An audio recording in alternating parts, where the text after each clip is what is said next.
Peruano. La pregunta sigue vigente hasta el día de hoy. ¿En qué momento se jodió el Perú? Hace décadas que buscamos la respuesta y siempre terminamos echándole la culpa a quienes nos han gobernado.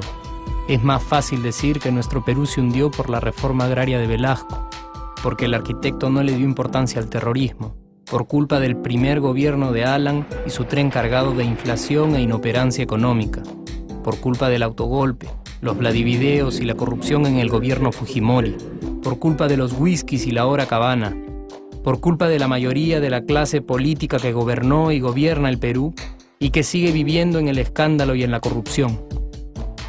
Pero por más que querramos deslindar nuestra responsabilidad por la crisis social que asfixia al Perú, compartimos demasiados hábitos que nos hacen muy parecidos a quienes culpamos y criticamos, porque aún creemos que la criollada se tiene que celebrar como si fuera parte del orgullo nacional. Somos vivos y por eso compramos facturas para pagar menos impuestos. Ganamos los trabajos no por nuestro esfuerzo o talento, sino gracias a una pequeña coimisión. Nos colamos en la fila para que nos atiendan primero. Aceleramos en ámbar y nos pasamos la luz roja, porque así llegamos más rápido.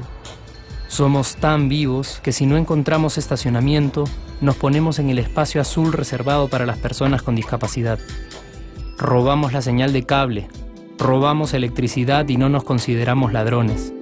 Reclamamos que haya justicia y se acabe la corrupción, pero le pagamos 5 soles a un policía para que no nos ponga papeleta o al juez para que abogue por nuestra causa.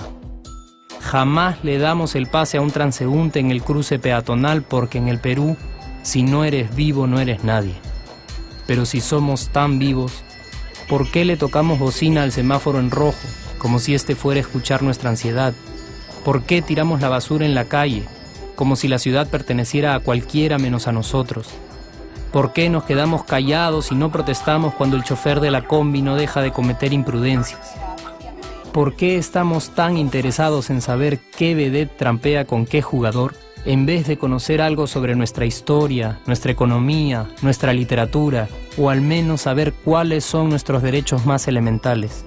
¿Por qué sentimos que se nos hace un favor cuando un empleado del Estado nos atiende? ¿Por qué dejamos que un panetón sea el mejor argumento de un político para llevarse nuestro voto? ¿Por qué cuando alguien hace algo bien, decimos que parece hecho en el extranjero, como si eso fuese más meritorio?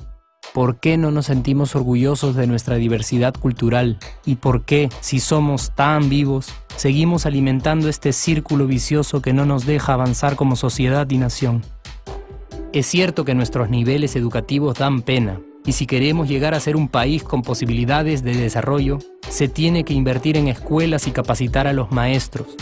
Pero ¿de qué nos servirá una buena educación fuera de casa cuando dentro educamos a nuestros hijos dándoles el peor ejemplo?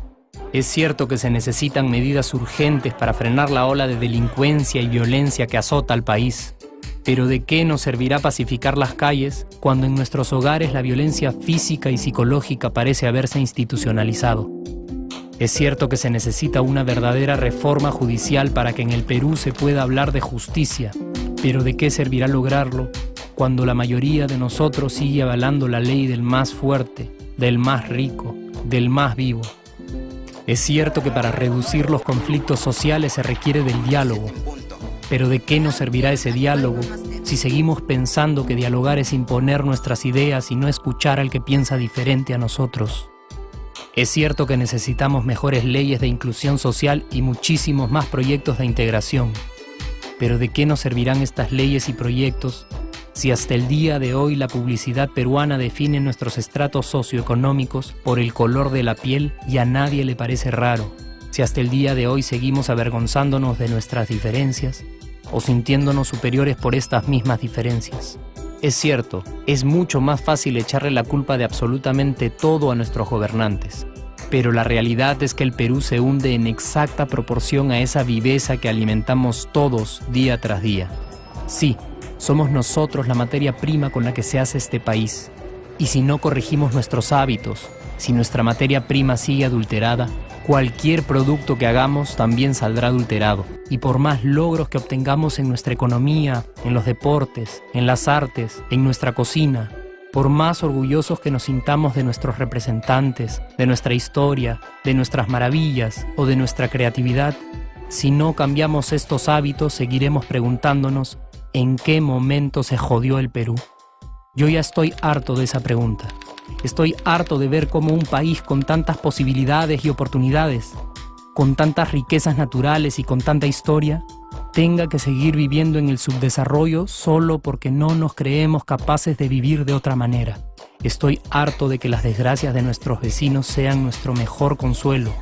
Harto de que el sí se puede sea solo una frasecita hecha para un partido de fútbol y que no podamos aplicarla en nuestra vida. Aunque te cueste creerlo, sí podemos. Claro que podemos.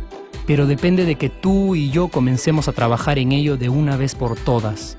Porque la transformación del país hacia una nación desarrollada ya no está solo en cancha de los políticos o de los poderosos, y no está en el terreno de los milagros. La transformación del Perú está en la capacidad que tengamos de hacernos responsables de nuestros actos y de rebelarnos contra nuestra viveza. La transformación del Perú está en ti y está en mí. Está en todas nuestras organizaciones y en la posibilidad de trabajar juntos con verdadera responsabilidad social. ¿Qué pasaría si cambiamos la pregunta? Si, por ejemplo, ahora te pregunto, ¿en qué momento se arregló el Perú? ¿Qué me dirías? Aunque te parezca una pregunta demasiado ingenua, tenemos que creer en ella, y la respuesta está en nuestras manos. Responsabilidad social todos.